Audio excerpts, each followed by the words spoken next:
the orthoPAC, hosted by Sam Dyer. Welcome to the orthoPAC, where we discuss up-to-date orthopedic topics for the busy clinician. I invite you to sit back and relax as I attempt to fill in the gaps between education, current events, and real-world practice. Welcome, Dr. Silver. Dr. Silver is a board-certified orthopedic surgeon who specializes in sports medicine. He also specializes in reconstructive shoulder surgery. And he's coming on today to discuss the diagnosis and treatment of shoulder osteoarthritis and how to develop a more accurate diagnosis and form a treatment plan. Hi, Dr. Silver. Thanks for being on today. Hi, Sam. Thanks so much for having me today. Hemiarthroplasty. Let's talk about that. What, in your opinion, are the best patients for hemiarthroplasty? A recurring theme through my research for all of this is you really have to understand the glenoid morphology to have a successful implant. And I was hoping you could talk about that a little bit as well. Hemiarthroplasties in general are being used far less commonly than they have been in the past. In the past, we used them from everything from arthritis to fractures to any number of issues. There are some limitations with the hemiarthroplasty, the primary one being that the hemiarthroplasty, by definition, just replaces part of your joint. So any joint, you've got two surfaces that are rubbing together. And if you're replacing one with metal, like you are in a situation with hemiarthroplasty, and you're not replacing the cup or the glenoid side, then you're relying on the cartilage on the glenoid side to hold up to the pressures and motion of the metal on it. And so there was a big debate back when I was in training. Is it better to do a total shoulder replacement or a hemiarthroplasty? And who got the more longevity out of the shoulder? What group of patients did better?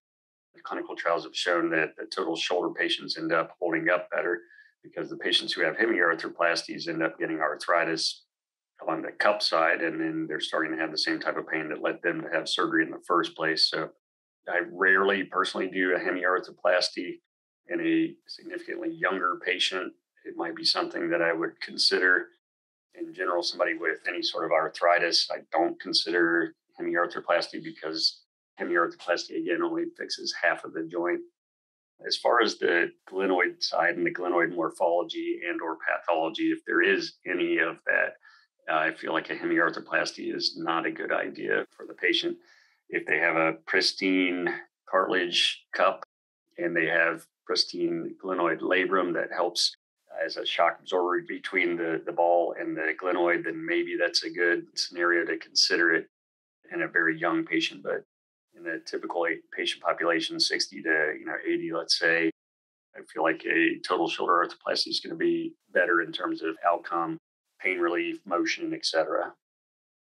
It looks like to me the main issue in not doing a total shoulder going to a reverse is a non-functioning, or like you said, a pseudoparalytic shoulder or cuff tear arthropathy, irreparable rotator cuff.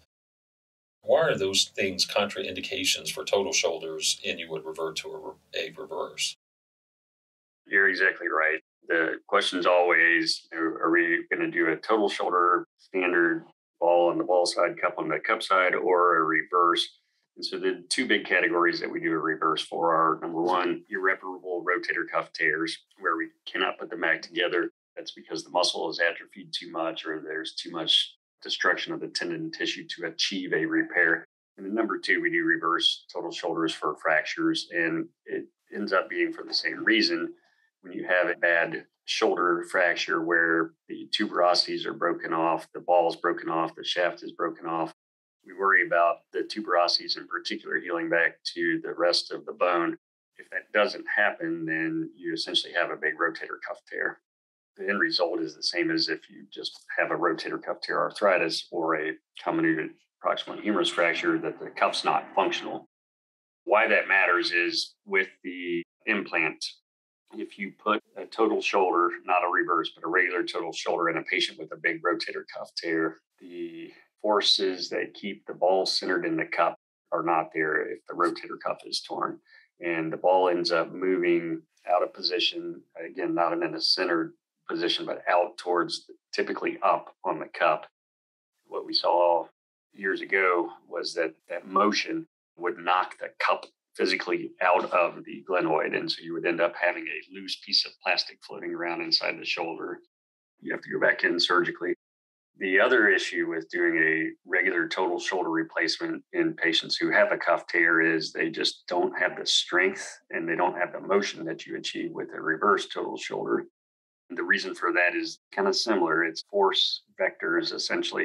You have to have the humeral head basically in line with the center of the glenoid to achieve function of the deltoid muscle.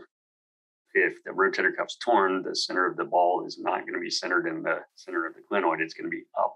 It's going to ride up because of the function of the deltoid and the other non-torn muscles in the shoulder. The ball rides up and it knocks the plastic piece out. But at the same time, because the deltoid's shortened, you lose your mechanical advantage to raise the arm out to the side, behind you, or forward. So those are really the biggest factors in whether or not we do recommend a total shoulder or a reverse. Different surgeons have different tolerance levels for how much rotator cuff pathology is okay.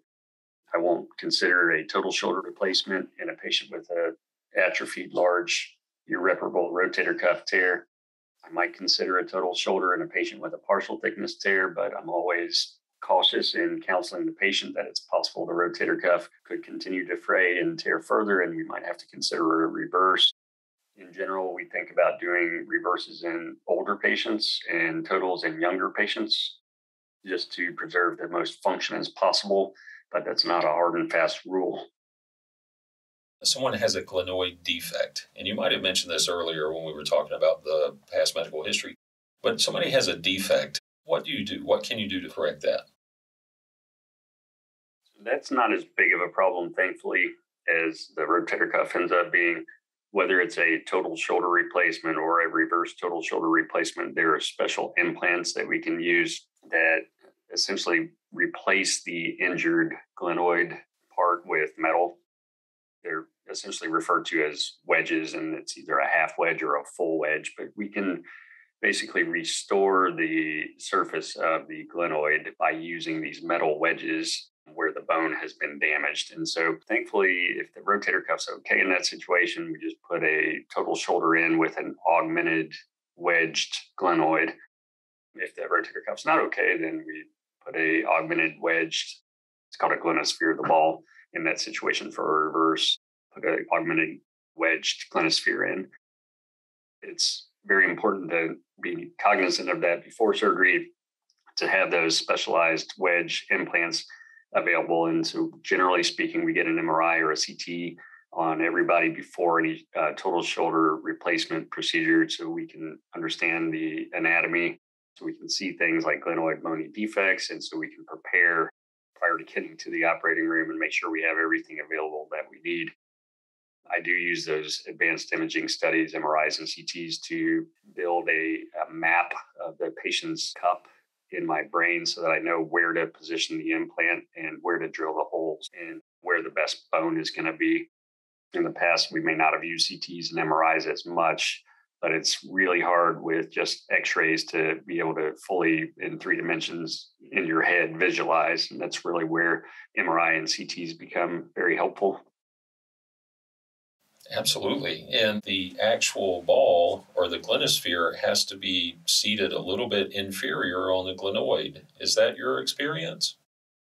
Yeah, that's absolutely true. The issue being that if you seat it in the mid part of the glenoid or higher, the plastic on the humeral side will rub on the native glenoid bone. And if it wears enough of that away, it will cause loosening of the glenosphere. Not to mention it'll cause pain just from that repeated beating on the bony stock from the plastic of the implant. It's a problem for loosening, and it's also a pain problem, and it's also a problem with decreased range of motion if you don't inferiorize the glenosphere enough. That's important to know. And anyone that's interested in this, I'd recommend you read about it because it's somewhat difficult to conceptualize if you're not, looking at a picture. What are the long-term outcomes of a reverse total? It looks like instability is a big one, but what are some other problems? Probably the most common complication is, as you noted, instability. And the literature varies depending on what article you read, but up to about 30% of folks nationally are felt to have instability after reverses, which is a pretty significantly high number. I did my first reverse total shoulder when I was in fellowship. Gosh, that was 2002, 2003. It was not FDA approved to do a reverse total shoulder in the United States before about that time frame. Since then, things have improved. One being our knowledge of how to properly inferiorize the glenosphere, like we were just talking about, but also the construction of the actual implants has improved somewhat. Thankfully, it appears that the instability rate is going down more recently. But again, to your point, the biggest risk is instability. Other limitations of reverses, the biggest one is just not being able to reach behind your back. Some people can get there. I tell most of my patients that you can almost assuredly get your hand to the side of your hip. You might be able to get to your back pocket. If you're lucky, you might get to your belt loop. And if you're extraordinarily mobile, you might be able to get your hand to the small of your back, but that's typically very difficult for people. That tends to be the thing that people complain about the most after reverses, just that inability to internally rotate and get your arm behind your back.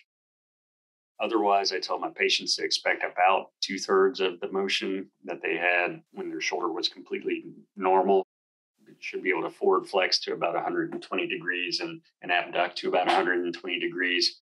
With weight, being able to put dishes up into cabinets is usually pretty achievable by people. They're very effective at diminishing pain. They're very effective at allowing patients to be functional. The reduced range of motion is a real thing with the reverse. And that's something I talk to just about everybody. Aside from those, they're the usual infection and blood loss types of problems. We don't see an awful lot of nerve damage that would primarily occur from over lengthening the reverse total shoulder. Sometimes you have to lengthen to achieve stability, but thankfully it's not super common with the more modern implants that we see much, certainly not any permanent nerve compromise. Well, Dr. Silver, thank you for your time today. Of course. Thank you for joining the OrthoPAC podcast. Hello, listeners. I wanted to tell you about our next upcoming conference, the Ortho in the West, February the 18th through the 20th, 2022, which will be in Phoenix, Arizona. We have quite a few sports topics and trauma topics, and we hope you can join us there.